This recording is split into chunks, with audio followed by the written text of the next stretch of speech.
এমন একটি স্বামী চাই। সুপ্রিয় দর্শক, আসসালামু আলাইকুম। জীবন গল্পে আপনাদের স্বাগতম। ক্যামেরার সামনে ছোট্ট একটি বোন রয়েছে, আজ আমরা তার জীবন গল্প তুলে ধরবো। আসসালামু আলাইকুম। ওয়ালাইকুম আসসালাম। কেমন আছেন আলহামদুলিল্লাহ। আপু? আপনার নাম কি? সুমাইয়া আক্তার। গ্রামের বাড়ি কোথায়? বিক্রমপুর। বিক্রমপুর। সুমাইয়ের পরিবারে কে কে আছে? আমি একাই আছি আপাতত। আমার মা ছিলেন, মারা গেছেন। আমার বাবা আরেকটা বিয়ে করে উনি আলাদা থাকেন। আপনার মা ছিলেন, উনি মারা গেছে, আর আপনার বাবা? আরেকটা বিয়ে করে আলাদা থাকেন। ও আচ্ছা আচ্ছা। সুমাইয়ার বর্তমান বয়স কত?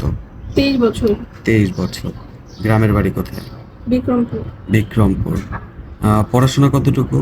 আমি এইচএসসি পরীক্ষা দিয়ে নার্সিং এর জন্য 4 বছর একটা কোর্স করতে যাই, কিন্তু 3 মাস করার পরে ফ্যামিলির কারণে করতে পারি না। আচ্ছা সুমাইয়া, আমাদের সংবাদ কিভাবে পেলে? একটি বড় অপর মাধ্যমে।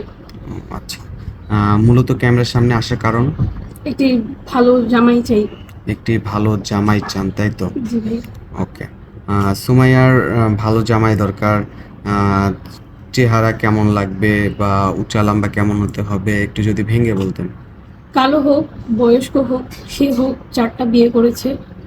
আর 4 নাম্বার বউ হলেও আমি রাজি আছি, সমস্যা নেই, কিন্তু আমাকে ভালো রাখতে হবে। আপনি তো একটা সুন্দর মেয়ে, যে আপনি একজন কালো লোক চান, একজন বয়স্ক লোক চান, বুঝলাম না।